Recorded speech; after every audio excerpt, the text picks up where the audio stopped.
Nice. Yeah. So Nardo. here we are. So we'll get started. I think almost everybody.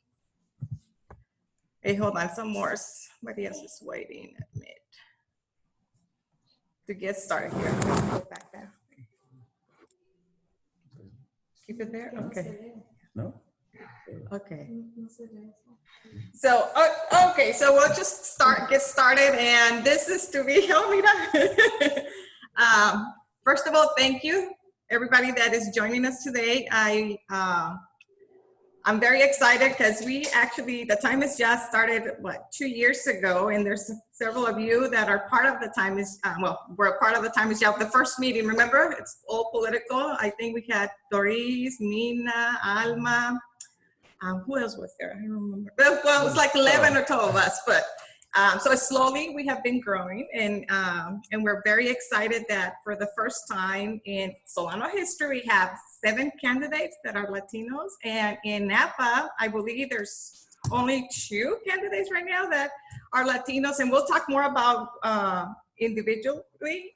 But I just wanted to just give an update of what we are doing. The Time is Just finally is a political action committee, and we are working right now with the Time is Just network, which probably in the next couple of weeks you're going to be seeing more about that, which is more connecting with the business community and really motivating and getting more people engaged. So before we get started, I know we have right now 13 participants, and so I would like everybody to introduce yourselves in 30 seconds. Candidates, you wait until later. You can give us more information about yourselves later so that we can know who's in the group. Hablan inglés, español, alemán. Está okay? As long as somebody's there to translate it, or you can translate it, okay? So we can go popcorn style. Just make sure you unmute yourself or to speak, okay? So go ahead. Who wants to get started? Hi everyone, I'll get started. My name is Naomi. I'm an elementary school teacher here in Napa.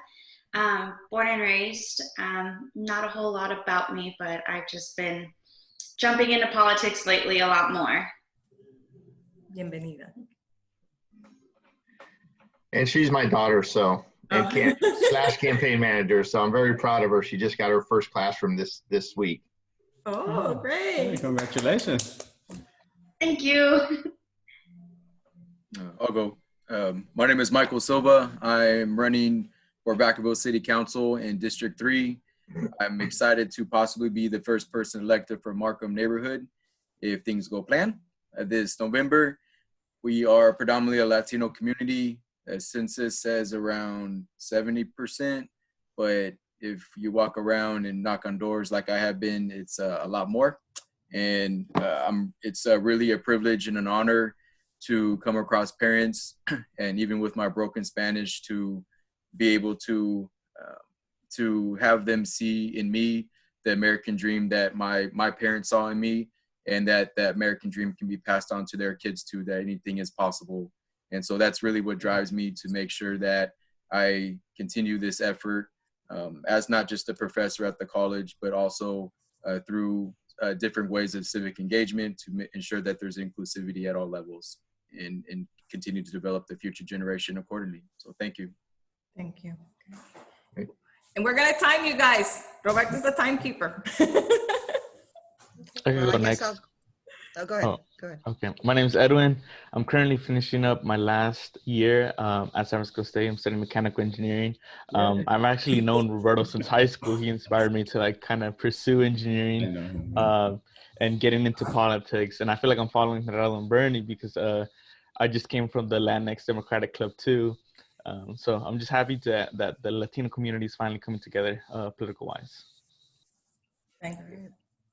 Okay, well, my name is Mina Diaz, and I'm running for City Council District 3 in Vallejo. I ran in 2016, and although we did not win the election, we received about 11,300 votes. So that was, those were a lot of votes that we got back then. I took a little bit of a break, decided to come back. Now the political campaigns are very differently, since we now have districts. And I am very passionate about what I do. I mean, I'm an immigrant child, so I've been in Vallejo in the United States for over 36 years, and I can't tell you how thrilled I am. Was that 30 seconds? Yes, it was. That's 30 seconds. All right, Marisela. Well, I'm happy to go next. My name is Alma Hernandez. I'm running for Suisun City Council. And my hope is that there will be an opportunity to make a difference in my community. The last time that a Latino ran and won in City Council was almost 40 years ago. And I hope to be able to make a difference in this time around. More importantly, I moved to Suisun City when I was 7 years old. I grew up here. I love this community, and I just want to make a difference. And I think I'm qualified to do so. So I'm excited to be here. Thank you. Thank you. Well, I'll go ahead and go. It's great to see so many familiar faces on this call. My name is Gerardo Martin, and I'm running for mayor of Napa. I would be the first Latino mayor in 140 years, so it's pretty exciting. But more importantly, I think I'm the most qualified to with my financial background, to get this beautiful city through the financial crisis that we're going to be going through and the social injustices that we are dealing with right now. So I don't know if that's 30 seconds, but that's a little bit about me. Thank you. I'm Paulo Gerardo. My name is Bernie Narvaez. Soy migrante, nací en Sinaloa, Mexico, and I came here with my parents when I was about 5 years old. I'm running for Napa City Council District 4, which is a very diverse community. For me, housing is important, and create more spaces for people like us to get involved and kind of lead the way. And, just very excited for this opportunity. I'm probably sweating because I just came from putting more yard signs and walking the district.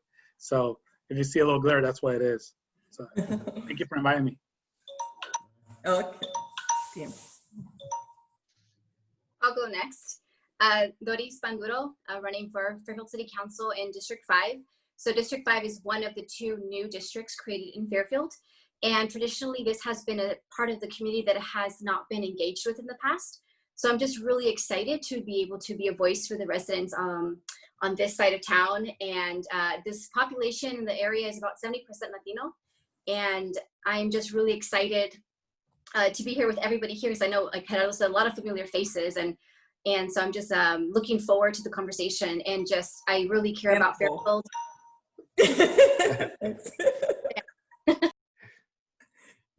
Alex. Hi, everyone. My name is Alex Matias. I am a 31-year-old hijo de Dominicanos. I moved to Vallejo a few years ago. My wife and I did, from New York. And I am running for Vallejo City Council District 1. I'm not sure if we're getting into the why we're running for office, but my why is to make sure that we're creating an accessible Vallejo for all of its residents, that we're creating jobs, improving quality of life, and improving outcomes. And so that's why I decided to throw my hand in the ring. And, Thank you. Yeah. So, good practice. Who's next? Anybody else? Okay, how about Juan Carlos? Yeah. Hola, buenas tardes. My name is Juan Carlos. I am Gerardo Martin's campaign manager. I'm also the president of the District of Columbia College Democrats out here in Washington, D.C. That's a little bit about me. I've been involved in politics since I could chew. At least my parents tell me that. So it's great. It's really powerful to see so many Latinos, especially having grown up in Fairfield, gone to school in Napa, been around predominantly white communities. It's very powerful to see it. Muchas gracias. Thank you. Who's next? Christina? Yes, hi. I don't see my face, and I wore a really pretty blouse, so I'll just tell you about me. My name is Christina Arreola. I'm running for City Council District 6 in Vallejo. And since the new district voting came up and it distributed candidates to be able to go throughout the city, my district is predominantly, it's a poor community, it's a poor neighborhood, and it's been underrepresented for many, many years. And okay, time's up. We'll get to it more later. Thank you. Amit? You have to unmute yourself, Amit. Well, my apologies, everyone. My name is Amit Powell. I'm here with my nephew, Yuvan, and a lot of lack of sleep, but I'm here representing Pacific Gas and Electric Company. We look forward to seeing diverse candidates in the race and wish each and every one of you best of luck. So just observing today. Thank you. My name is Roberto Cortez. I'm one of the co-founders or founders or whatever you want to call it of Time Is Yeah. Maricela has the honor of being my wife. So if you don't know, if you don't know who we are, it's good to see a lot of familiar faces in this call, as well as new Latino faces in Canada. This is unprecedented, and it's I'm very, very happy that that's happening. All right, thanks. And of course, Maricela Barbosa. When I started, I just started talking about the Time Is Yeah. I want to thank you all for being part of this. I am very excited. I am a strong believer that civic engagement, it starts with the community. And I think that this is great that we are out there doing voter registrations for the federal government and for the state, but I think our communities are being forgotten. And this is where you guys play a big role. I think that because you're stepping in, run, and then making other Latinos aware that, hey, you know what's going on? So just to give you a brief story, Roberto and I have been very involved with chambers of commerce, and that's how we started our leadership. And I have a lot of pictures with congressmen, with state senators, and all this great thing. And then one day I just sat there and I'm like, what am I doing? And what am I doing by just taking pictures? And really, I wasn't doing much. And so that's how I began to get more involved. And so now we're going to go ahead to the next part of the event. And I have my little puppy over here. She just wants to eat el pancito. Did you guys bring pancito? I don't know, no, ¿verdad? ¿Quién trajo sus pancitos? So my favorite, I have to say, I like pancitos though. But anyway, so before you start your next, before you answer your next question, we are going to ask you to tell us what's your favorite Mexican bread. And we tell them what time is yeah. Yeah, eso lo dije al principio. Yeah. See, this is what's so great about working with husband and wife. We'll share more information as we go along with the Time Is Yeah. So, I know all of you got the email, and we wanted you to start by telling us the name of the city that you're representing. Of course, we know, but just state the name and tell us about the demographics about that city and why you decided that it was time for you to run. Okay, so for that, we're gonna give you about 3 minutes. I think will be plenty of time. That good? Okay, Doris, you look like you're ready to go. Always ready. So again, running in Fairfield, this district in particular is a population of about 17,000. And out of the 17,000, I gotta look at my notes real quick. So yeah, 40% Latino, 22% white, 22% Black, and 11% Asian. We do have a low voter turnout. So in actually registered voters, we have about 6,500. And then only 3,000 came out to vote in 2018. So out of 17,000, only 3,000. Actually, and only 6,000 or so are registered. So aside from the educational piece around now going into districts, it's also a piece of like getting people registered to vote and the education around that, right? So I'm running, so some of you may know or may not know. So I did run overall City of Fairfield in 2018. I came in third. I was running against two incumbents. But it was a great learning experience. I learned so much, and I'm taking what I learned in 2018 to help me this year. And I'm running because it's been my core passion probably for the last over 10 years. It's been something that has been in my heart for a really long time to want to be a public servant for my community. And now going into districts, I just saw it as a great opportunity to truly make a difference for a part of the community, like I said before, that has in the past been not been as engaged with. And I'm sure that they've asked me in the past in interviews, do you think you have people that want to be on boards and commissions? Absolutely. But guess what? We haven't really reached out to them quite yet. So I'm looking forward to being that bridge and being able to, be a known person in the community. I don't want to be a leader that they just read about in the paper. I want people to know me by name. I want to walk across the street and them recognize me and know that I'm out there doing good for them and being a good advocate for their needs, but also for the city of Fairfield in general. And I think that's a big fear with going into districts, at least what I've heard is that, we'll do just what's good for our districts. But I want to make sure that I get across that I want to be a good collaborator so that we're doing what's in the best interest of our entire community. And in a lot of, a big portion of our community, there is a lot of undocumented people. I've been talking to folks and they can't vote. And, I know Mike and I had this conversation earlier, and it's just about, that's okay. But I'm still going to be your voice. I'm still going to represent you. Your interests and your concerns they still matter and they still have value. And I'm just, I'm proud. I'm a lifelong Fairfield resident. My grandparents moved here. They were field workers in Suisun Valley. My grandpa was a bracero, so that's how my family ended up in the United States. And so I'm a first generation Mexican American. And so my parents have sacrificed just so much for everything that I have, my education. And I just feel it is my responsibility to pave the path for other young adults and people of color that want to get into this life of service. And it's just been, like I said, my passion, and I'm just really looking forward to being a voice for this community. Okay, tiempo, gracias. And I just have to say something. Doris, I met Doris at a chamber, Hispanic Chamber of Commerce gala. And I remember her dancing around and just jumping around. You were having so much fun. But she mentioned that she was interested in politics. She came up to me and then just said something. I was getting an award and she mentioned that. So it's great to see her now running for office. So gracias, Doris. Okay, Gerardo, are you ready? Can I jump in real quick and just say something that's pretty cool?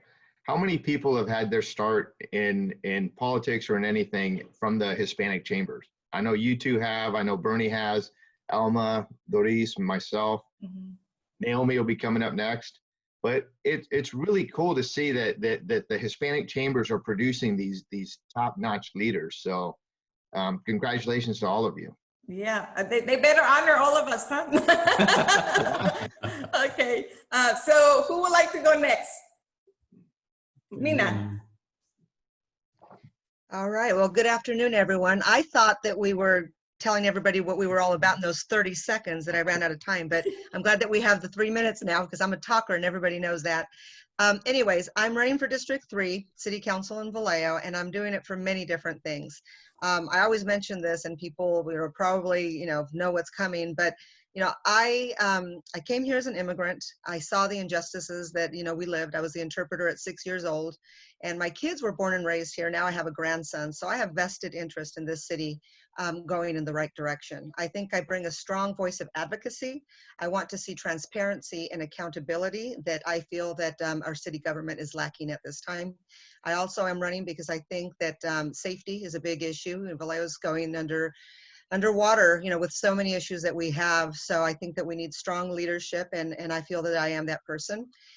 Just so you know a little bit about me, 12 years ago, I founded and I direct the Diez en Loera Centro Latino, a nonprofit organization that works with Latino community and all community to help them become self-sufficient. So we provide immigration workshops, naturalization clinics, know your rights. We've been doing this for many, many years. I'm not new to this. I'm not just running now because I want recognition. This is something that's in my blood.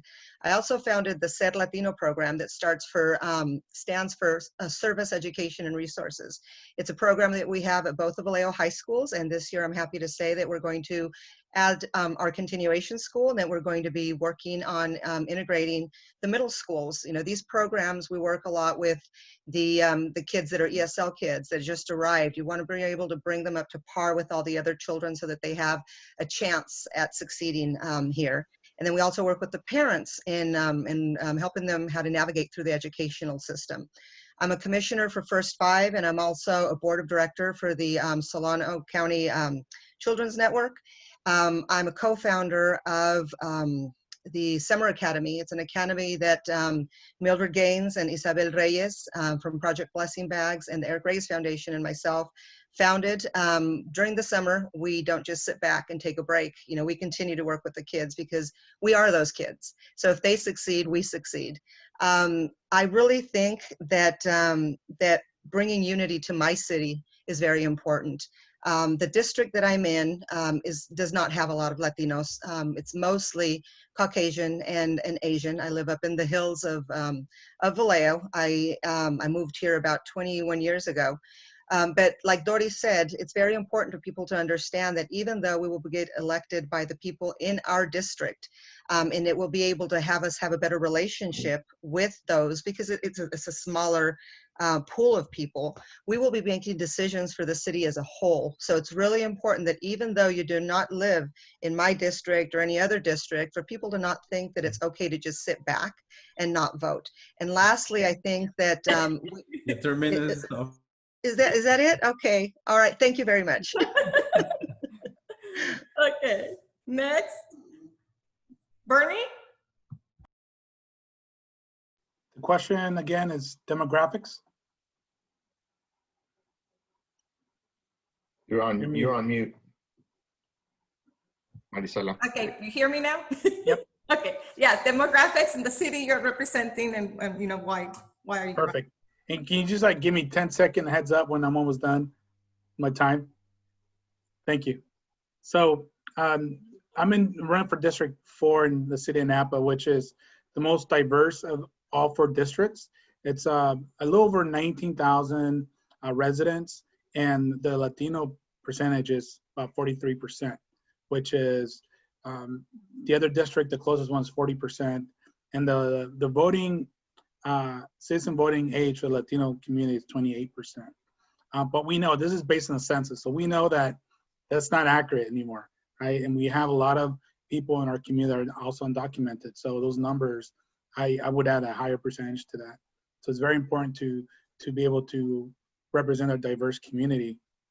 Also, the district is diverse in the fact that it covers downtown Napa, which is the economic engine. Then we have South Napa, which is a lot of young families and retiring community. Some of the needs are that South Napa doesn't have a park. You have a lot of young families that have to cross to other neighborhoods. You have Northeast Napa, Northwest, that is probably the largest area of Latinx population. And one of the things that's important for me is for the city of Napa to have language equity policy to make sure that communication, that we don't just wait to translate, right? That we communicate constantly in Spanish, that's culturally sensitive, appropriate. So that way we're not waiting till Sunday to get information out, which happened when we've had crises in the past. So there's some changes that we need to make, and you know, if I get the opportunity to serve, that's what I'm going to do. You know, housing is a big issue. Only 37% of our workforce lives in Napa, and over 50% of our community is rent burn. That means they're paying more than 30% of their household income to put a roof over their heads.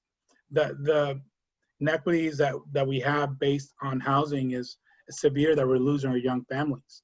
Some of you that are running in other cities, you know, a lot of our families are going to you, you know, but and they're working down in Napa. So, you know, balancing that out is very important for us to make sure that we keep that sense of community, those neighborhood feels, and not have those homes be subject to second-owned homes and Airbnbs. We want our familia to live in our community. So that's part of the struggle that I'm going to look to face and improve. Okay, thank you. Since you have 24 seconds left, let me ask you, do you know how many Latinos are voting in Napa? I hope more than before. Yeah. You know, it's really hard to get the number. Even though when you register, it tells you that. From what I understand, the county doesn't have that number to really provide. You have to rely on third-party companies, and then they're not as accurate. You gotta go door to door like Michael is, and really talk to people and figure this out. And if they're undocumented, you know, we all know somebody that hasn't voted that can vote. And if you find someone that's undocumented, tell them, hey, tell your primo, somebody to vote, right? Your voice will count through them. Yeah. And I just wanted to share also that I had somebody that came to my office, and I known him for about 2 years, and he just told me I'm not registered to vote. And I was like, wow, we've been talking about it, and so it's understanding the process and making sure that they feel comfortable in the voting. So I think that's a key thing. Before we get more down, Doris, ¿qué pancito te gustó? You didn't tell me. What's your favorite pancito? Los puerquitos. Los puerquitos. Mina? I like conchitas. Conchitas. Bernie?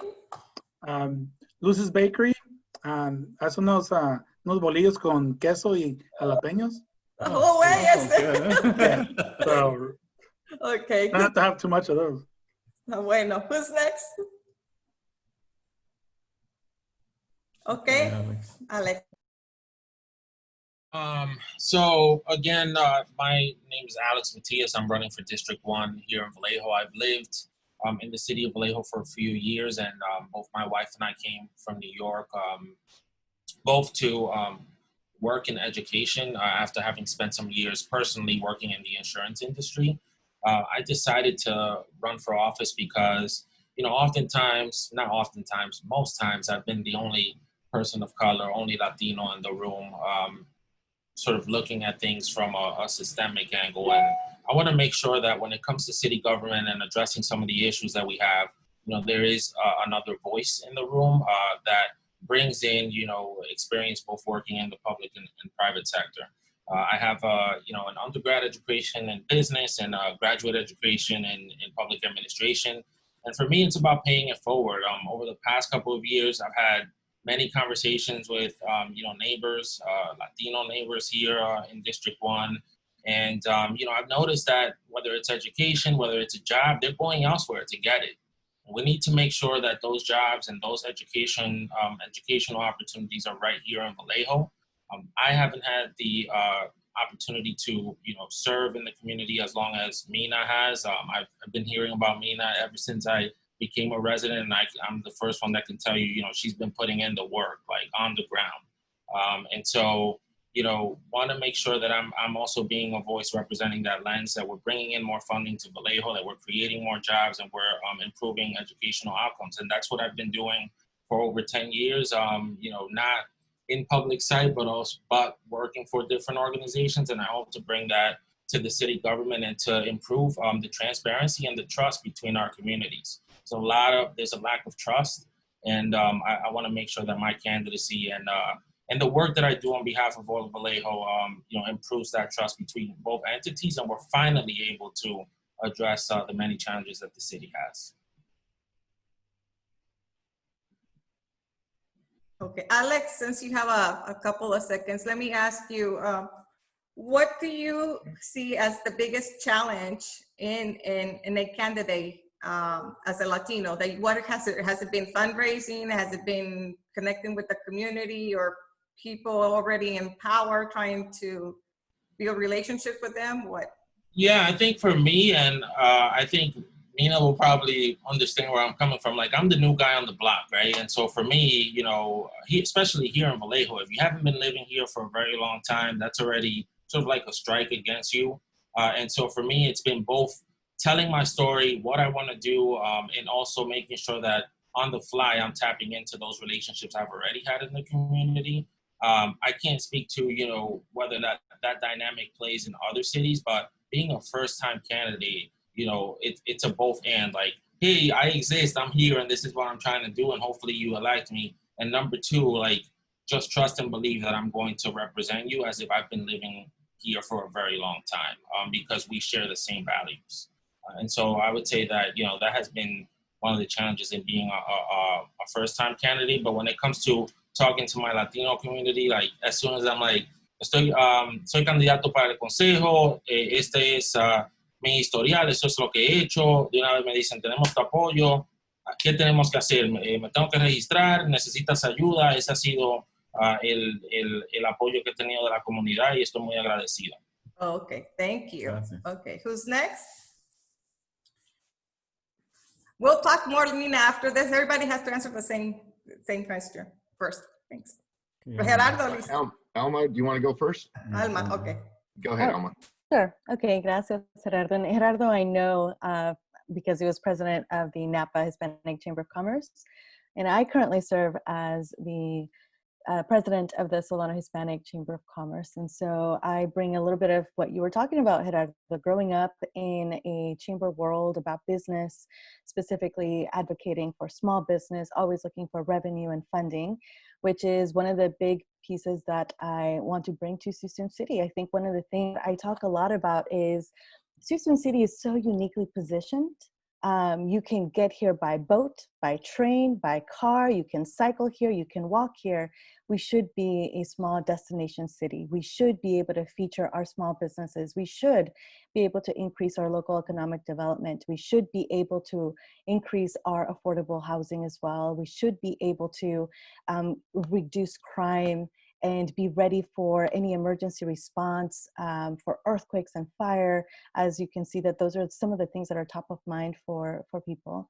And so one of the things that I want to be able to bring is all of the experience that I have, both in the chamber background with small business. I have a business degree as well, but also I have a very diverse background too that I feel contributes. I spent 7 years working in healthcare, so I'm very familiar with working with vulnerable populations and what it means to be assisted through your city services and programs. And so quality of life is something that's really important for me.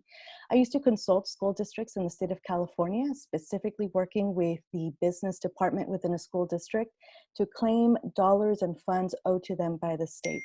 So advocating for money, advocating for resources, and thinking long-term strategic plans about how any organization is sustainable and viable over time is really important to me. Suisun City is about 24% Hispanic. We are one of the most diverse cities in the Bay Area. We have 38% white, 20% African American, and 19% Asian. And I think that one of the things that I value so much is equity, right? Looking towards working to reducing any equity gaps that exist in our society, whether that's helping people have more access to resources, access to programs and services, access to their leaders, right? That we are accessible, approachable, that they can talk to us. And that is what inspired me to run in the first place. I was knocking on doors, volunteering for a campaign about 2 years ago. And there's something extremely powerful when you knock on someone's door and you hear their story. And as you're going door to door, you hear the diversity of your community and you hear the concerns, their hopes, their desires of what they want in their hometown. And so being able to listen in and being able to advocate for and being able to lead is what I hope to bring to Suisun City. Thank you. Gracias, Alma. And before we move on to Alex, ¿tu pancito favorito? Puede ser dominicano. Gracias. Because estaba aprendiendo tanto de los panes mexicanos que dije, tengo que ir a probarlos de una vez. En la República tenemos un pan dulce que le agregan azúcar por encima y cada vez que voy a la República, que es una vez por año, lo ordeno y el azúcar la mayor parte de veces es roja. Y el pan es tremendamente bien, así que me tengo que quedar con hasta que pruebe a los otros aquí. Ok, a mí me fascina la comida dominicana, así que... Sí. Alma, tu pancito. Yo estoy con Bernie, me encantan esos bolillos con el queso relleno, con jalapeño, oh my gosh, always on point, can't go wrong. Platillo completo. ¿Verdad? Así es. Okay, who's next? You know what? I'll go next. It's going to be hard to follow Alma. That was awesome, Alma. It's so cool because I feel like everybody's growing up and take that next step. So again, I'm Gerardo Martin. Napa, according to the last census, was about 41% Latino. I think the school district is over 50%. Why am I running? It's out of the 3 candidates that are running, they started their campaign back in like March and January of last year, had no idea that a pandemic and a financial crisis was even going to happen. I didn't start my campaign until June. So I jumped in with both eyes open. I saw what was happening. This isn't going to be a fun time. This is going to be hard work, but I'm willing to do the work. I'm willing to hit this head on and make sure that our community, because look, what happens every time there's a problem, where do they cut money from? They cut money from the neighborhoods, the Latinos, and they focus more on downtown and making sure that the roads downtown look pretty for the tourists. We need to focus on the families. We lost 1,100 students this year. We've been averaging about 300 students that have been, missing. We've had to close schools. And this year was 1,100. I mean, imagine that. Imagine how many families had to make that decision to leave Napa because they couldn't afford to live here. Housing is one of the most important things that we need to focus on. There's a lot of different ways that we can approach that too. But letting hotels come into town and not build affordable housing or not build workforce housing is not the way that we can do it. I agree with Bernie. There's a lot of, it'll be fun to work with Bernie because Bernie's a genius when it comes to a lot of this stuff. We need to work, we really need to focus on in Napa, and I know this is hard to believe, but in Napa, we need to focus on the families because we've been focusing on other things. We need to diversify our different sectors. We don't have, we've put all of our eggs in one basket when it comes to tourism. Tourism's great. We're going to continue to do that, but we should probably bring in something like tech manufacturing or enhance our healthcare services. A lot of our population is aging. They always have to go to different counties. They have to go to the Bay Area to take care of some of their services. We should have that in Napa where people are coming to Napa. That'll produce higher paying jobs, higher more stability for the families that live here so that they can raise their families here. I was lucky enough to raise my kids here in Napa, and to be honest, I couldn't imagine raising them right now. Things are so expensive. Houses are so expensive. Rent is very expensive. We need to address that. And we need to work with our partners. We need to work with Solano County. We can't just focus on we're not in a bubble. We need to work all together. And that's what I keep telling everybody. Look, this isn't going to be a solution that is figured out by one person. This is going to be a solution that's figured out by everybody coming to the table. And you're right, Alma. I love talking to the people as we walk around and meet new people and talk about them. So thank you very much for your time. Thank you. Gracias. Y antes que se me olvide, pancito. Oh man, I'm about to eat this as soon as I'm done. Las galletas. Galletas. Okay. From Joey's Bakery. Cheap plug there. That's good. Gracias. Great place. Okay, who's next? I could go. Hi, Michael Silva from Vacaville, running for City Council in District 3. So number one, food first, dessert first always. I'm not too picky, but I have a sweet tooth, so I typically, well, they're all sweet. Polvoron. So anything that's just, I just like the crumbliness, so it just works for me. So my Vacaville is like 60% white, according to census, and around 20% Hispanic, but Markham neighborhood is somewhere, again, it's not accurate, but it's somewhere around, I would say around, well, the census shows about 70%.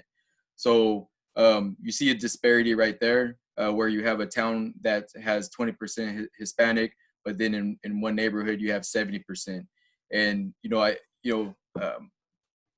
so this area, this particular neighborhood, which is just one small area in the total district, this district, the way the boundaries were drawn, includes the Markham area, which is a lot of the low-income housing. And the school in itself has 70 to 75% free and reduced lunches. So it would be higher. We all know it would be higher if it didn't have a Spanish immersion program. So I think the benefit of that to the Spanish immersion program, which is some on Vacaville School Board, what that did is it actually brought in families from outside that valued culture, that valued diversity, that also wanted their kids to learn a second language, and exposed a lot of kids here to things that they would never otherwise have been exposed to. That's even for me self-testament for myself.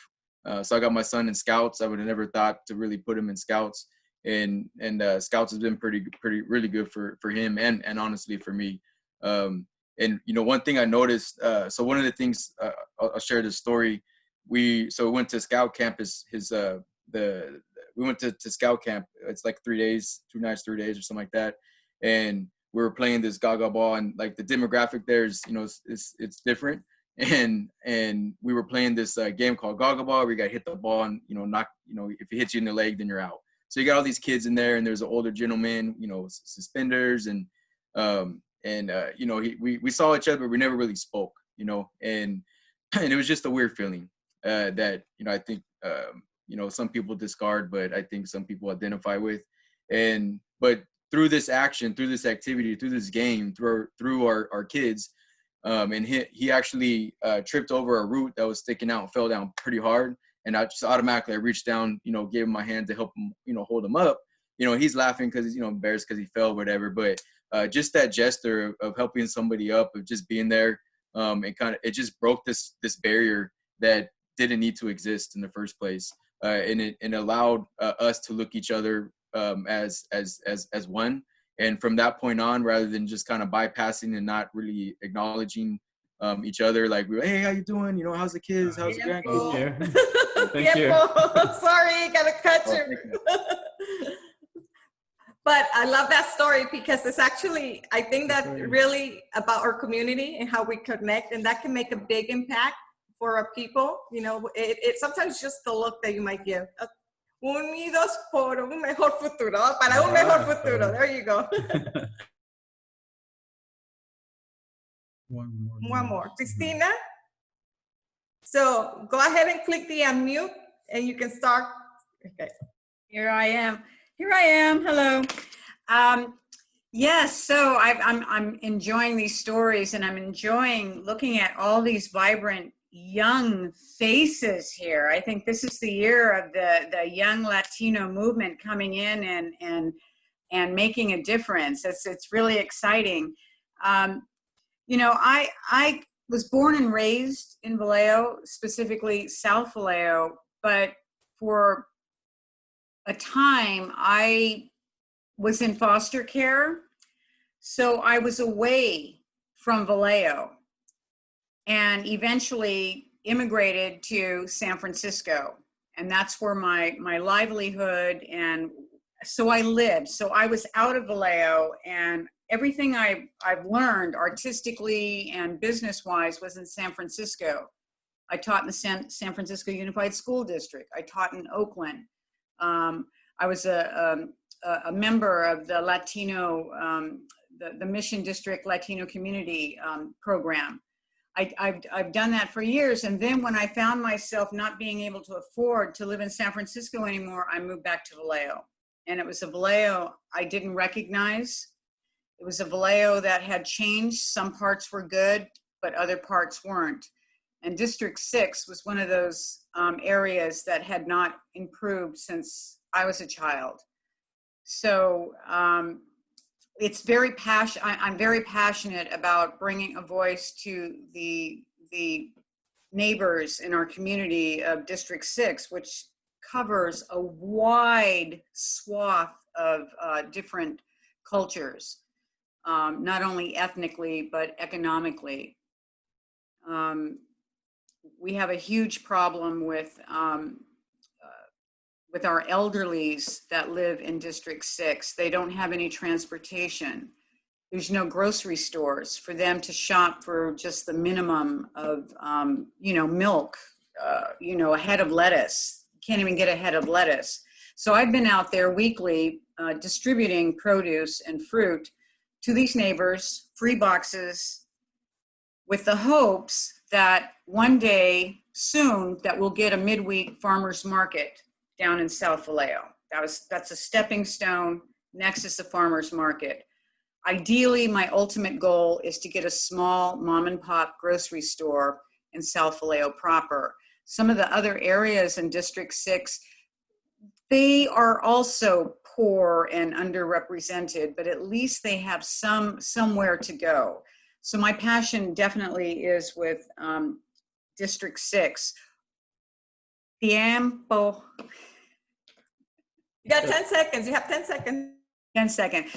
Okay. And Sonoma Boulevard, the entryway, the gateway into Vallejo. That should be a beacon to welcome everybody into Vallejo. South Vallejo needs safety. Yes. Okay, gracias. And your favorite Mexican bread? Okay, it's flan? No. Oh, a ver. Pastel, es un pastel. Pastel. Okay, so gracias. Thank you all for sharing that. Before we move on, I know we have Edwin, Naomi, and Juan, and I wanted to hear from them first before we go to everybody else about el relajo del Hispanic Heritage Month, right? Este es el big kickoff para Hispanic Heritage Month. And let's be honest, let me know if it matters to you. What does it mean? Do you even celebrate, or what really, what is the impact that the Hispanic Heritage Month is making in your life? So who wants to go first?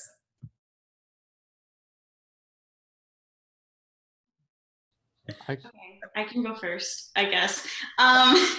So, I mean, growing up, we always celebrated Hispanic Heritage Month. It's always been big in my family, and recently it's been celebrated more in the community. I don't think I went to many events growing up, but more as an adult, they've held more events, and it's really powerful to know that you have such a community. And so I think that's why it's so important that we have more representation in our local government, because it gives me somebody to look up to, and as well as, you know, all the kids in my classes to look up to. And, you know, we do everything for the kids. And so it's important for them to like embrace their own heritage and embrace their culture. Because I think a lot of the times we often have to minimize ourselves so that we can fit in with everybody else. And we're not meant to fit in, we're meant to stand out. And that is really cheesy, but it's what I tell everybody, especially as Latinx, you know, we can't be fitting in these small boxes anymore. And we have a voice and we need to use it. And celebrating our own Heritage Month, I mean, we need to embrace it and we need to spread it, and, you know, let everybody else celebrate with us, you know, our allies and everybody else. Okay, gracias. Juan Carlos? Yeah, I can just start by remarking how far we've come. At least, you know, from what I remember in my childhood.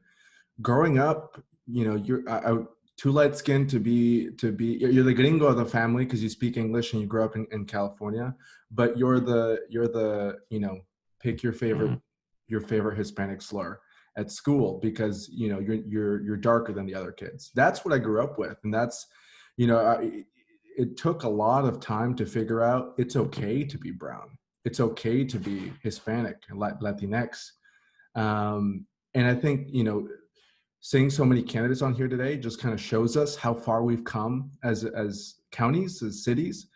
And it also goes to show that, you know, being Hispanic or Latinx is not necessarily the monopoly of one party or one ideology or one tent or the other.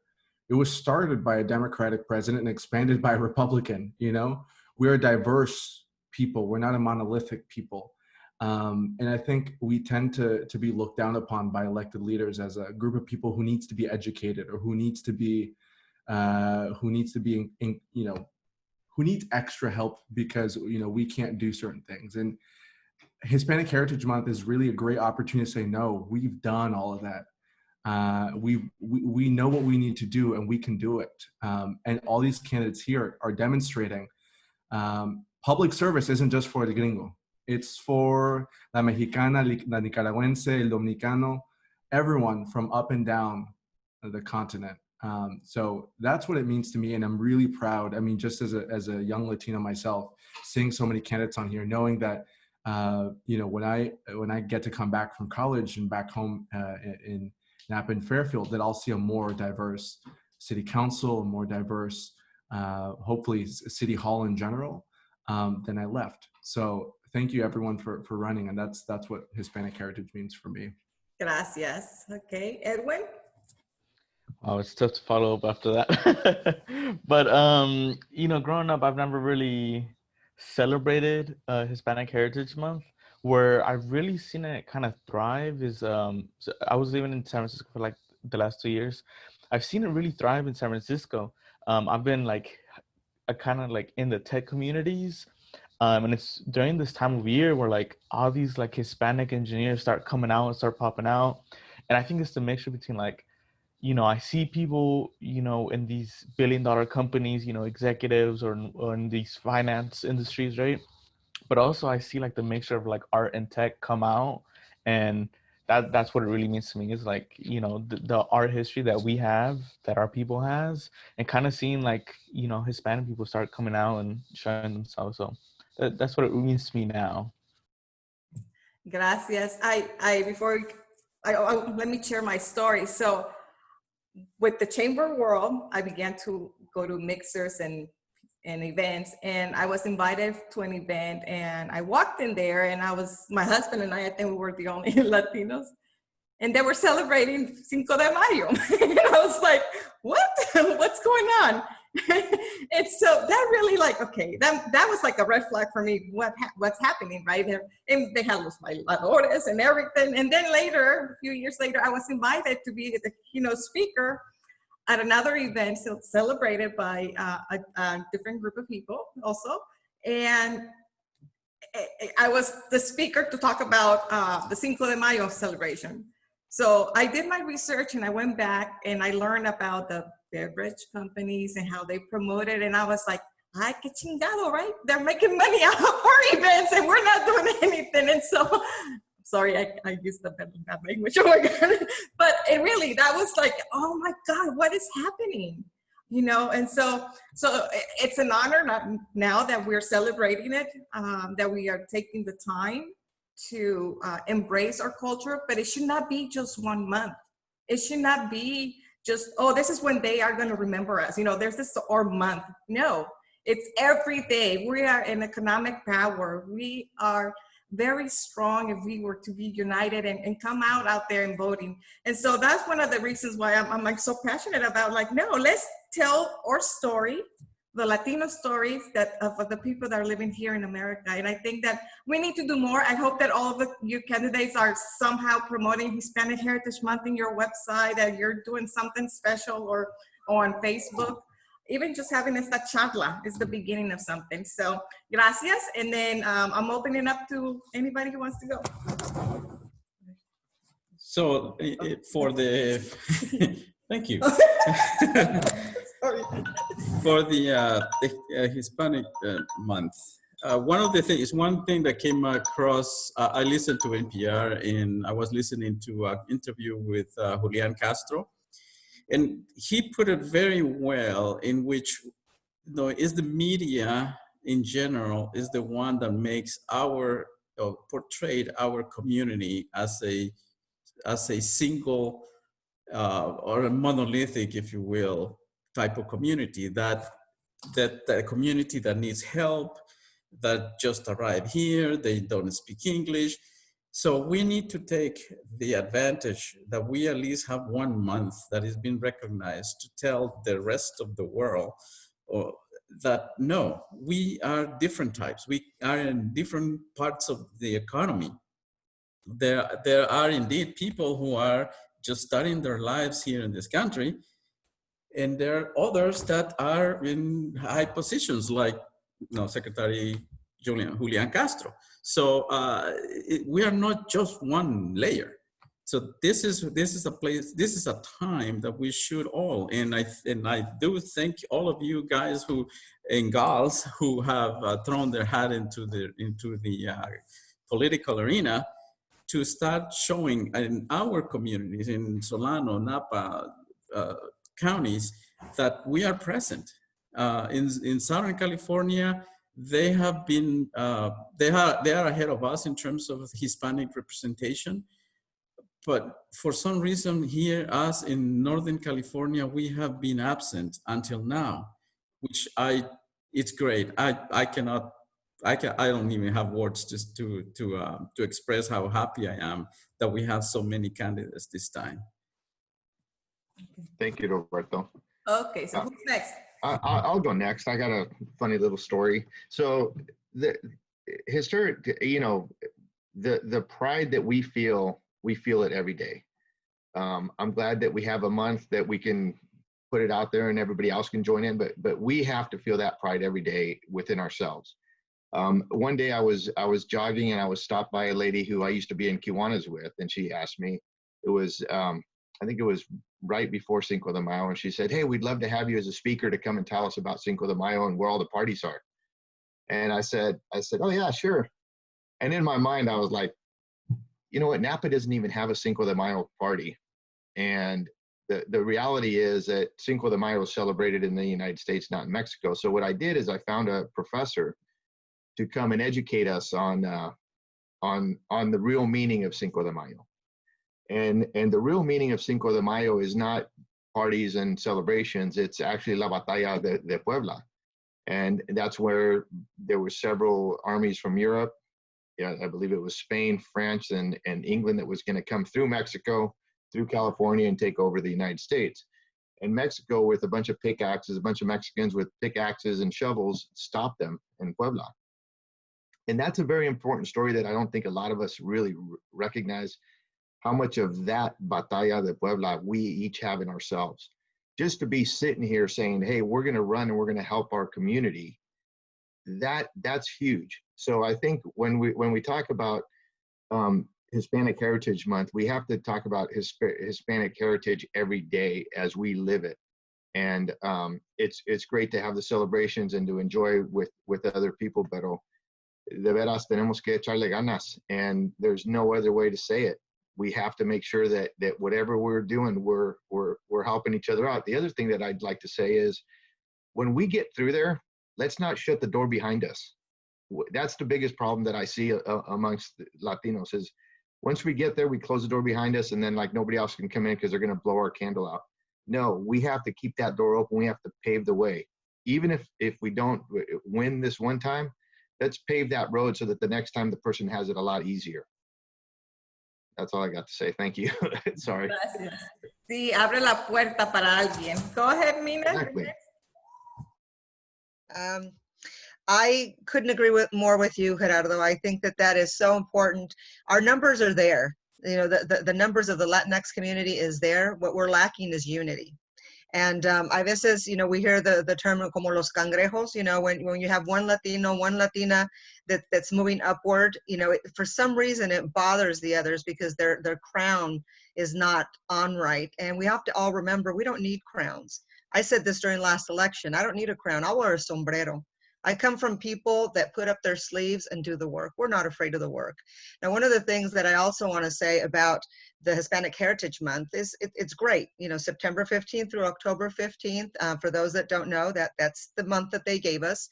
Originally, it was only a week, and then with Reagan, you know, they changed it to a month. So thank you. But I'm Latina. I'm Mexico-Americana, 365 days a year. You know, for all the time. So I live it every single day. I want to share with you a little story that happened to me the other day at Farmers Market. We went down there and we had our booth and we had our signs, and I was sitting down eating this baked potato because I was taking a little break. So I had my campaign manager and another friend of mine. They were talking to the folks as they got there, and one particular woman, an older lady, came up, and I heard her barely, but she said, "Well, does Mina Diaz speak English?" And immediately my ear went like this, right? And I'm like, okay, let me get up here and let me talk to her. So I got up and I very politely said, "Ma'am, I'm Mina Diaz and I'm running to represent this district." And we started a conversation. And halfway through the conversation, she asked me again, she said, "Well, I just wanted to make sure that you spoke English so that you could represent me." And I said, "Ma'am, I'm speaking English to you right now. And even if I didn't, I would still represent you. But why would you think that I don't?" Well, and she couldn't really answer much. It turned out she was an immigrant herself. So by seeing the last name out there, Diaz, people immediately assume, like Juan Carlos said, you know, that we need help, that we need a savior, that we need somebody to come and rescue us. And that couldn't be further from the truth. Now, I come from people, my father worked the fields and my grandfather worked in the fields. And when he finally landed a job in a foundry as a welder, he thought he died and went to heaven, because now he was going to physically continue to abuse his body, but there was going to be a little bit more money that he would be able to bring into his children. So when I hear that, you know, we don't matter, or, you know, we've been in Vallejo in general, Vallejo, the Latino population in Vallejo has been neglected for too long. And I'm even going to say Solano County. So it's up to the people that want to be recognized and heard. And even if it's not just for us, we're not going to change this right away, but there's future generations. Because what I see now is, as a daughter of an immigrant that worked in the field, I never set foot in the field. You know, as somebody that used to work construction, you know, my ex-husband was in construction. Now my son knows a company that's construction. So there's progress all the time. Thank you. Gracias. If I can go next. Well, you know, a lot has already been said that I wanted to share. But, you know, the month, it's really a good way for us to summarize what we've done and highlight it, but also educate others. I mean, I heard some of you already say that. Educate the differences, you know, get outside those stereotypes. You know, we get that all the time. I target stereotype all the time. So this opportunity to get on that stage and kind of educate and tell them, you know, the contributions that we've done, you know, because in the past, we didn't control that narrative, right? Others told the stories for us. Others said, you know, went off stereotypes. And this is our way to tell our story the correct way and educate others. I've been listening to American Latino on XM radio on and off, and they have this great summary about how Latinos have been around contributing to this country since the birth of this nation. You know, I'm a veteran, I served in the Marine Corps, and Latinos contribute to the independence of this country in every war since the beginning. You know, and that was the first time I've ever heard that. And to me, it was amazing. So, and I don't think a lot of people know that, you know, and you know, you talk about, when you hear about the Alamo, there's a lot of Latinos on this side that were finding their brothers in the South, or, you know, in the Mexico side. And there's a lot of history that hasn't been told. And, you know, we can highlight that in the month and then empower ourselves and continue to tell that story, the correct story, throughout the year. Thank you. Gracias. And just to add, I saw a documentary, and I have to find the information, but there was a very strong organization of a group of veterans, Latinos, and they had a lot of influence. And so I have to do more research on that, but I don't know what happened to them either. So if you find it, please email me. Yeah. Thank you. Okay, thank you. So Hispanic heritage, I think, is a lot of what everyone has already said. It's a really great opportunity to simply create awareness about the contribution of Latinos, but more importantly, to help others understand that the Latino community is extremely diverse. Very, very diverse. And we represent all the Latin countries, right? Not just Mexico, which is what many people in California are like, oh, you know, everyone's Mexican, and it's not true. We have Salvadorians, Nicaraguans, you know, we have Peruanos, Puerto Ricanos, we have Nicaraguenses, and we have such a beautiful Latin American culture that I think needs to be celebrated, and we need to celebrate each other, right? Our contributions to the community. Growing up in Solano County, one of the most things that has fascinated me is about the Hispanic heritage in my own county, in my own community, from General Guadalupe Vallejo to his wife Benicia, right, to the Don Vaca Peña, right, and Don Vaca is now Vacaville, Don Peña is Peñadobe, Guadalupe Vallejo is now Vallejo, right, and Benicia, well, we know.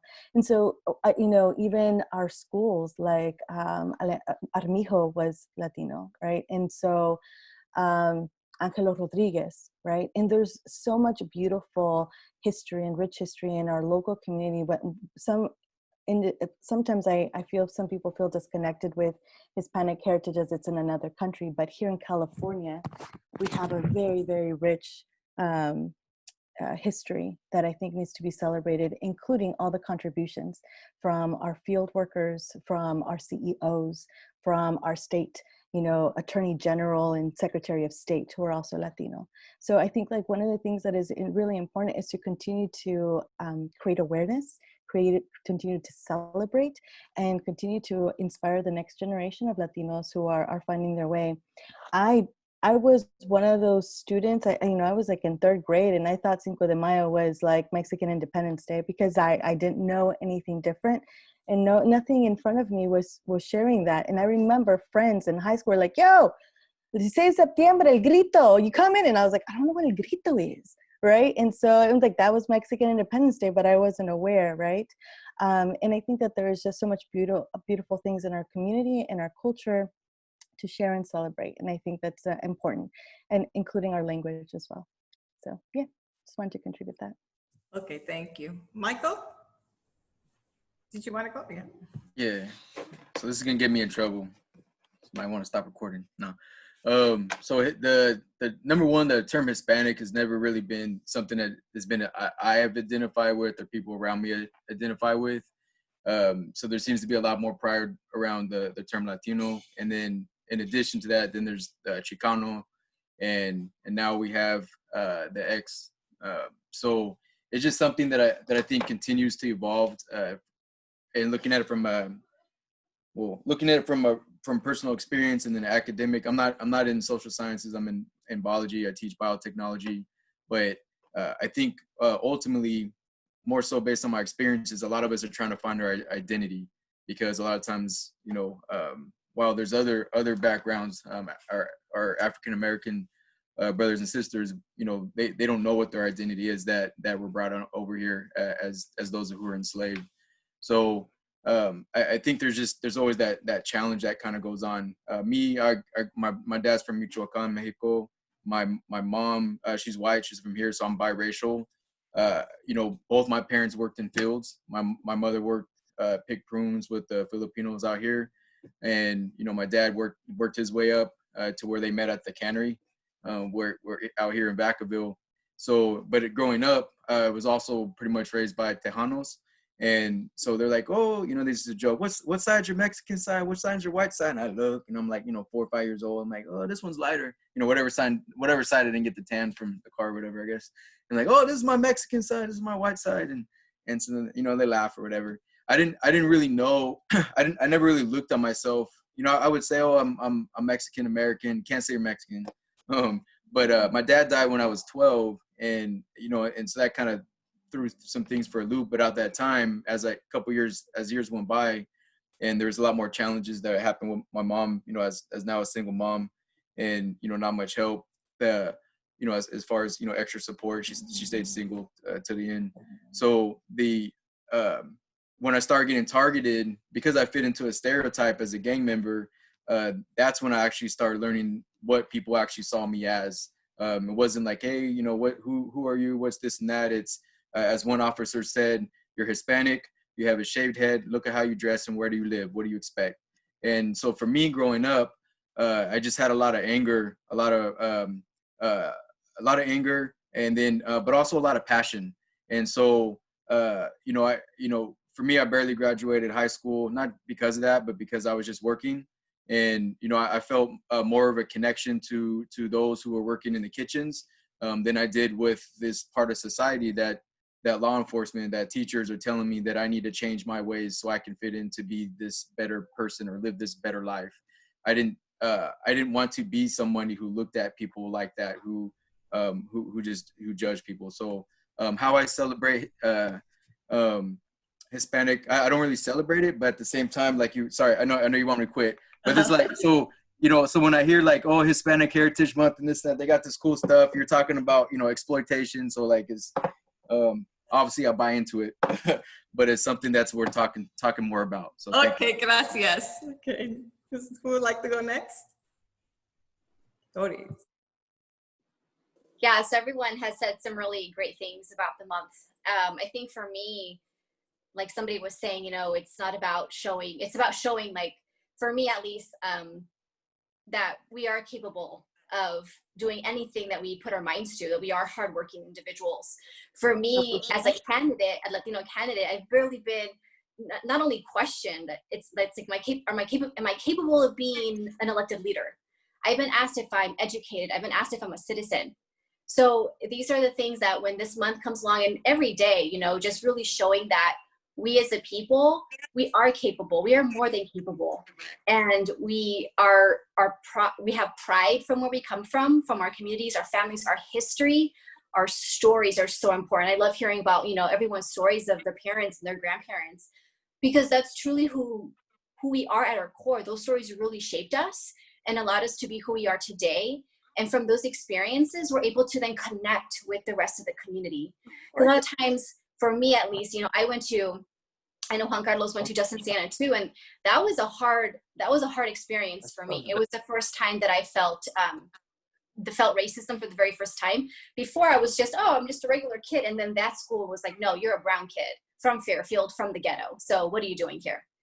And having to rise above that and finding my own voice has been quite the challenge. And it's been a journey. But I think that just being like in this space with everybody has just been it's really phenomenal to see that we do have a voice, and I have a voice that matters, because sometimes it's kind of like, well, who am I? Am I allowed to be at this table?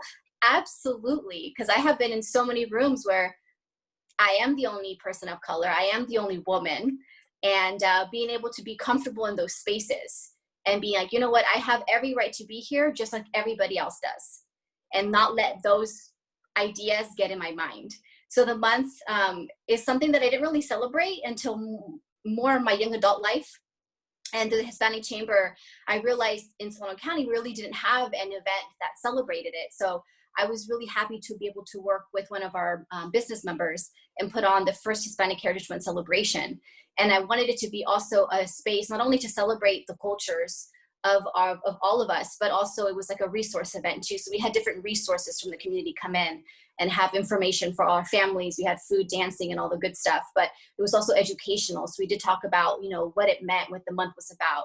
So it's just it's a great month to be able to showcase ourselves and what we are able to do, and our history, because it's so important. Our histories and our stories are very important. Thank you. Gracias. Okay. Who's next? Alex?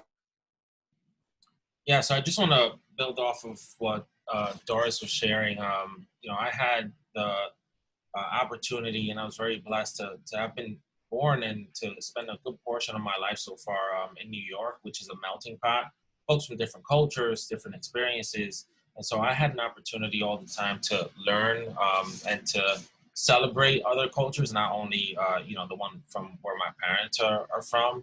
And so, when I moved to Vallejo with my wife, it was great, because we have that same diversity here. It was very easy for me to have conversations with folks with different backgrounds, understanding that I myself had grown up in that environment, particularly back in New York. Like, we didn't really celebrate Hispanic Heritage Month, but every single country, whether it was in New Jersey or in New York, had a celebration every year. And I'm sure you probably saw it on TV. Like, in February, it was for the Dominican Republic. Then that's the Independence Day. But in the summer months, you had the Puerto Rican one. You had different parades from different countries, and that was always an opportunity to connect and also enjoy some really good food.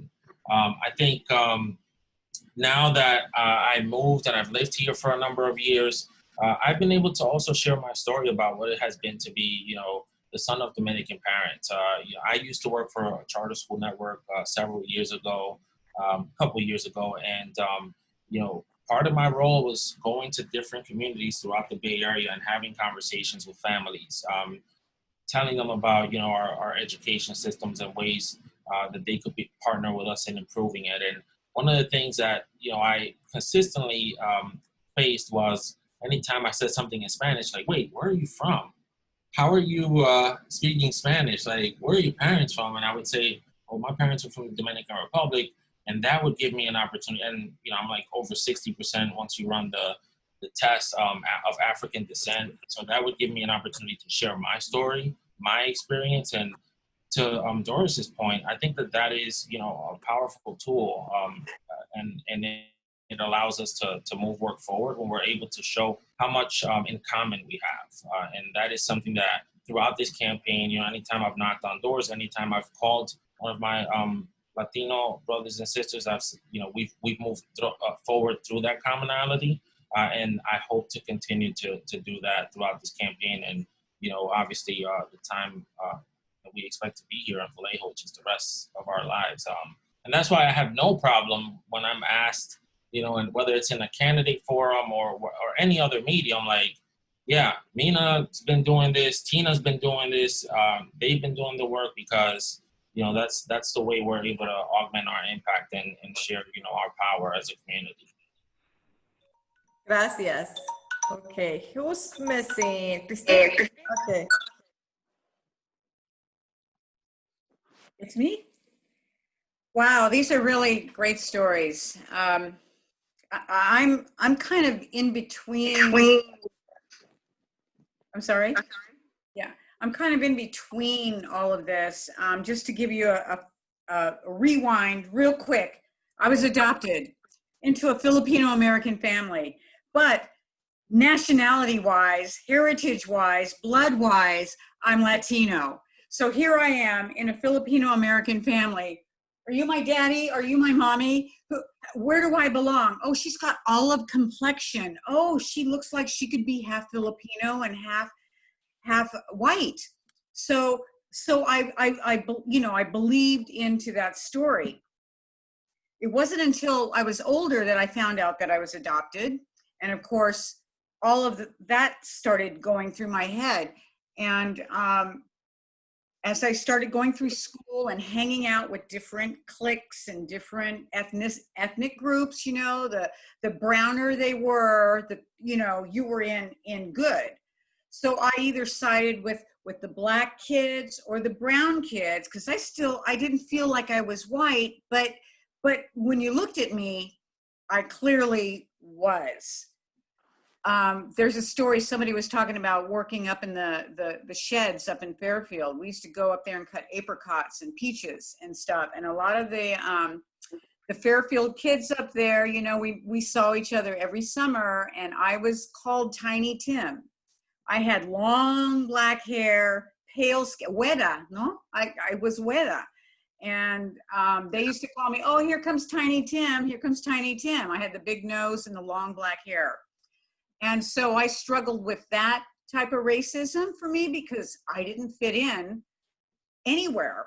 So I had a long, long struggle. And it wasn't until I moved to San Francisco that the Mission Cultural Center for Latino Arts was a place that embraced me and accepted me, not for anything other than my talents and what I could bring to the community in the Mission District in San Francisco. So there, finally, I found my Latino family. And I took that when I returned back to Vallejo. Copy my comment y ponerlo de nuevo, because there's more cowboy fans. Well, which was that one? Probably should make. Maria, mute yourself.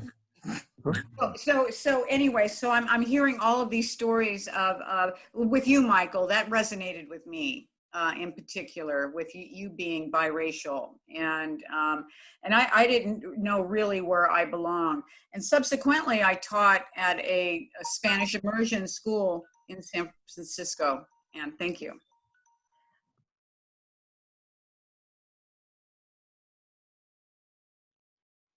Oh, can you hear me now? Okay, can you hear me? Yeah. Cool. Okay. Did everybody share their story, right? So it's 5:21, and I want to make sure that we are on our way. Gerardo, are you saying? No, I said, is Maria going to say anything? Oh, Maria Quesada. I'm sorry, I forgot that I let somebody else in. Maria, hola. Oh, hold on, let me unmute her because she was talking to me. She's mute now. She's mute. I'm sorry, I'm new to this Zoom thing. I just joined, and I just wanted to see what was it. We're very proud to have Michael Silva running in our district. She's not my friend. Well, he knows I respect him, and and we're very proud to have a Latino young guy that is from our neighborhood, went out, got his education, and came back into serving our community.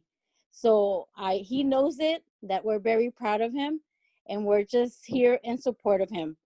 You know, our district has 2 candidates, and both of them are my friends. It's a tough situation where we're at, but we're here to support Michael too. You know, Michael's a great community leader, and we respect him, and I admire him. He's a great role model for our kids, for our youth, and we're proud to have him. I didn't really know what was this about. I just saw it on Facebook. I joined because I wanted to see what you guys were talking about. And I'm sorry if I was on mute for, I wasn't sure what was going on. But thank you for sharing the link with us. Okay, gracias, Maria.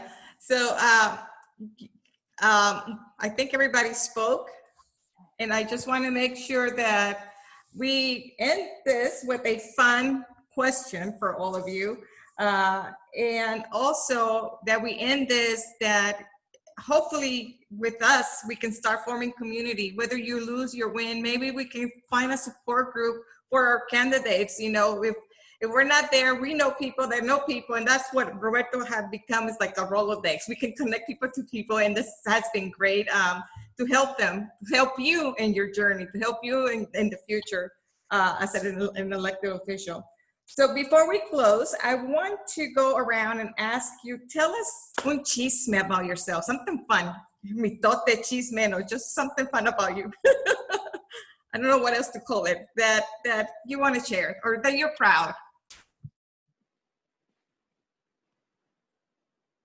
So I'll go first. I feel like I'm going first a lot today, so I'm sorry. I talk a lot. Something I am incredibly proud about and that I could talk about and that I'm going to talk about for the rest of my life is I moved to Spain in December, and I was teaching English there, and it was like the most mind-blowing, amazing experience like that I've ever had. And I moved there by myself for about 3 months until COVID got really serious, and then they went in lockdown. But, you know, really fun fact is I slept in the airport the night before they went in lockdown. And so, you know, it's always fun to talk about, but yeah. Gracias, that's quite a story. Yep, you can share it down the line to everybody. Who's next? Ay, no me, okay, Mina. Okay. Like I said, I'm a talker, but this one's going to be short and sweet. Something that people don't know about me is that I have written 5 songs, believe it or not. These songs have been when my children have been born, and I don't have 5, I have 3, but I have a grandson.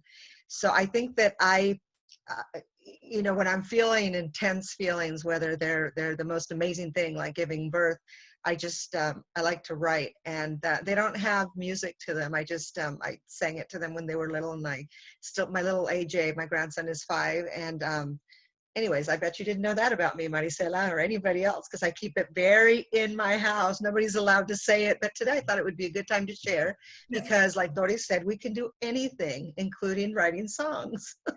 Well, eran corridos. I think I heard it was corridos. Un corrido bien pesado. Oh yeah.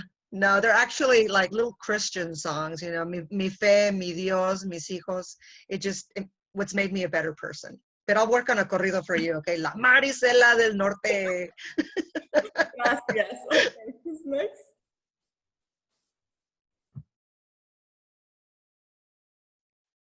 Okay, I'll go. I don't know if this is fun or not, but a lot of people don't know. Back in the 80s, during the AIDS epidemic, HIV, and there was a lot of confusion and misinformation and panic, kind of like what we're going through right now with COVID. I mean, it was just the information is, there was a lot of paranoia. And I had 2 very dear friends of mine, they were brothers actually, twins, who had contracted AIDS. Now my brother is gay. So there was the second, this is 1986, the gay games were coming to San Francisco. And there were flyers and, you know, advertisements, because there was no video, no computers, right? Everything was posted on a lamppost. You know, you read, oh, what's this? What's this? So I took it off and I go, oh, track and field. Join on a team. Be part of the gay Olympics. And I thought, at the time I was teaching in the Haight District at an elementary school. And I was teaching PE and dance. So I took it home. I showed my brother. I said, I don't know. I'm really excited about this. Do you think, you know, because Tom and Ted, you know, they're sick and I want to represent them. So anyway, I applied to be on the track team, and I bought my uniform, and I went out to San Francisco State every day and ran and practiced, and it was hard. I was in my late 20s. Boom. The games came. I won 3 gold and 1 silver. And track and field in the 100, the 200, the 4x200, and the 4x100. And in my age division, which at that time was, like I said, 29, 30 years old. And in the Haight-Ashbury district, every time I walked into a bar and wore my medals, I got a free drink. So, I mean. Gracias. Okay, yes. I'll be short and sweet. So I think, you know, I've participated, I don't know in how many candidate forums, and I've had a lot of conversations with folks, not only in District 1, but across the city. And I think when you meet me, you know, you're like, this guy seems like he means business, always dressed up, you know, very professionally. And one of the things that folks don't know much is how much of a jokester I am. My parents are both really serious, and every time I call in, they, you know, are obviously like, you know, estás bien, or what's going on, or this and that. And I just start, you know, clowning and cracking jokes. And by the end of the conversation, we don't really know what just happened, but we do know an hour went by and everyone was laughing. And so that's, you know, that's the side of me that, you know, the work is important, but it's also important to make sure, you know, we're moving in a lighthearted and relaxed way. And that's the side of me that, you know, I think in public isn't probably seen much. It's not intentional. It's just, you know, that I tend to show that side of me more, you know, when there's more of a relationship in place. Yeah, I would say that's the one thing that is fun about me. Even though I don't know why I'm particularly funny, it just always happens that way. Thank you. Yep. Next. So I'll go next. So I'm usually all business. I wear a suit and stuff to work, but on the weekends I ride a Harley, and my pet is a rabbit, and he thinks he's a dog, so he roams the backyard like he owns it. And his name is Bad Bunny, and he's pretty cool. So there you have it. Mentiroso se me hace, ¿no? No? Yes, I can vouch for him. Wow. It's really true. Well, thank you for sharing. Who's next? I could go. So I don't have anything fun about me, but because all I do is work. There's a little rabbit. Gotcha. But actually, you said proud. So something I'm really proud about is this we'll call it diploma, but it's a certificate. So I'm not getting the angle right here. Everything's backwards. But basically, my dad had a lot of stories, and he grew up in a small town called Zinapecoro, and they had a very large pool hall. And you know, he used to have all these stories. Yeah, I was a big bodybuilder. My dad was short. He's like 5'6". And he's like a big builder, like small shoes. I can't even fit in his shoes. Anyways, like I was a bodybuilder, and I was a swimmer, and this and that. I was like, yeah, okay, Dad, yeah. And I used to like my time was faster than the gold medal winner, but because I was poor and it's all political, I couldn't actually compete at that level. And so, you know, like I said, he passed away when I was 12. And then, you know, fast forward 25 years now, I was cleaning up this area, and I came across this that basically, I know you can't read it, but basically it says he was first place in the 200 meters. And it was so anyway, so it was like one part of like validation, but two, what I also noticed out of this is that it's, you know, it's missing the medal, right? And it just kind of knowing his story and knowing why he and many others come to the North, it just made me, it's just something that's really special, and that kind of reminds me of the opportunities that we have here, and to really focus on those opportunities and how we come together, how we unite together, support one another to continue moving forward. So thank you. Thank you. Amit, you wanted to say something? We haven't heard from Amit. Sure. Thank you, Marisol and Roberto. If I can just take a point of privilege, I want to thank Roberto and Marisol for really starting this organization. And I remember when Doris, myself, Alma, we would go to these chamber events, and we would be the brown people in the corner talking about how we need to bring change. So I'm very pleased and happy to see that you started this organization. The time is something fun. I don't know if people know this about me or not, but my real last name is Divardi, not Powell. So anytime before pre-COVID, we used to travel. My son, so my name is Amit Powell on my passport.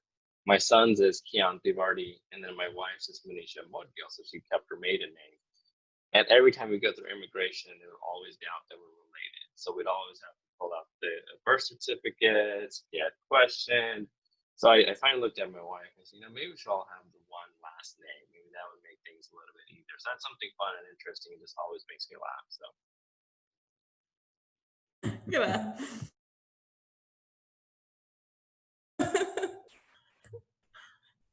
And thank you, Amit. Actually, I just want to say Amit also ran for office a few years ago. So he's been an inspiration for us and working with the Latino community, with the chamber. So we really appreciate your support in being here today. Thank you. And I commend each of the folks here running for office. So best of luck to you, and Marisol, we're all here to help support you guys. Gracias. ¿Quién falta? ¿Quién falta? Ver el chisme. Fun. Got to top Gerardo. I'll give you a little cheese, man. This year will be 14 years I'll be married. My wife Gabby, but we got married and it wasn't planned. It was almost like basically we eloped, but it was meant to be. We were at a Marine Corps ball. I was dressed up in my dress blues, and she was dressed nice, and it's a annual celebration. And I think we got a little too much liquid courage, and we ended up married. Woke up, and 16 years later, I mean, we were together for a while, right? Pero no está planeado, and it was meant to be. So I have a lot of stories to share, but I thought I'd share that one. Well, that's very nice. A lot of people know that. So I haven't heard a lot of chisme today, so I'll give you a little bit of chisme right there. Gracias. Okay, who's next? I guess I can go. Oh man, I was just trying to think of any chisme, but going back to something I'm very proud of, I recently shared actually is when I was 17 years old, I was the marching band leader for Armijo High School's marching band. And I'd been working really, really hard on twirling this baton that's like the size of my body. It's like super tall, right?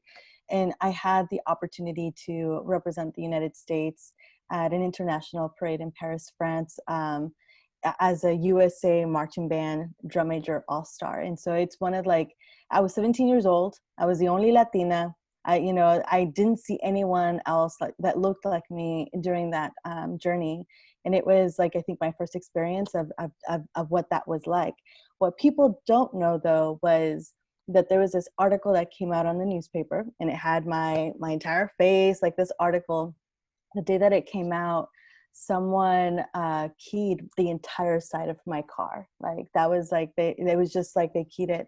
And it was my first time that I felt whoa, not everyone's cool when someone looks like me or is like me is going towards success or trying to accomplish his goals. But it was the first time that I learned that we can't let that stuff keep us from shining, from working hard, from going after our goals, and from continuing to luchar por lo que queremos. And so it's not something that I usually share because it's a little negative there, but I feel it's what at 17 years old helped shape a lot of my sense of resilience. Y pa echarle ganas, that's what we got to be, and that's what we're here for. So. Gracias. Okay, I'll go. So for me, I'm very proud and just grateful that my parents always supported my education. And so I went to Solano College, and when I went to Solano College, they're like, oh, mija, when you go to Solano College first, you can go wherever you want. Cool. And at the time I was dancing ballet folklorico. So I danced ballet from like 5 until like 20, I don't know, 25, 26. So I danced for a really long time. And I remember one summer we were at Sac State, and there was a Danzantes conference, and there was a group from USC, a dance group. And so this group will appreciate it, but the only reason I applied to USC was because I wanted to keep dancing ballet. And everyone's like, that's not true. You went because of the football, or you went because, like, and actually I just wanted to keep on dancing.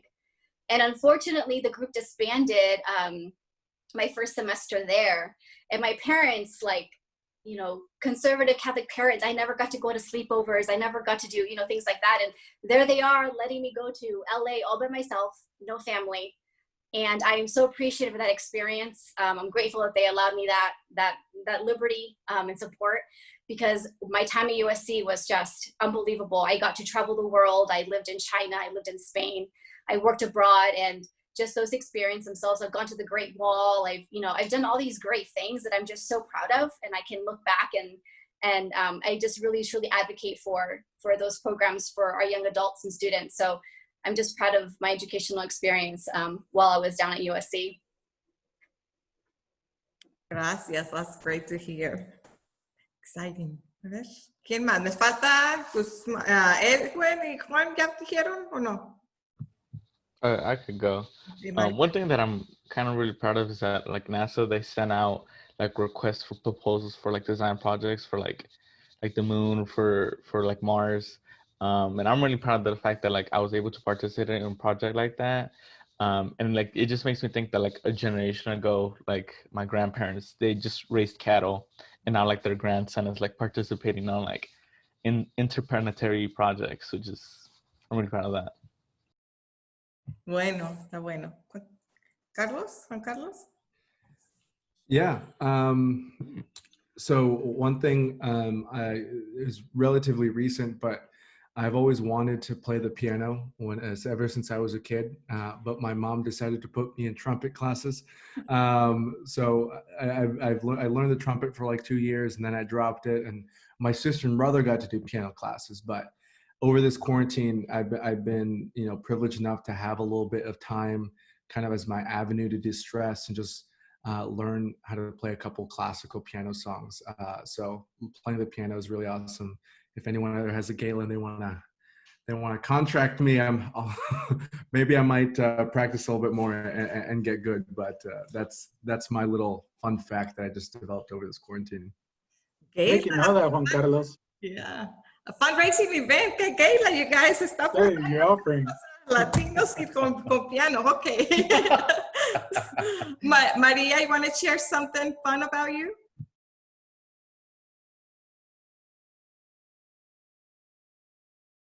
Okay. I don't know. Well, we'll come back to her. Roberto, would you like to share something fun about you? Oh, interesting. Well, for those who know me, you know that I'm a down to earth business person, few men, a few words. And a lot of people, when they find out that my favorite music is heavy metal, they all get very weird looks on me. Because they never see me as somebody who listens to heavy metal. What's your favorite band? Yeah, right. He goes with his head and everything, so it's kind of out there. So.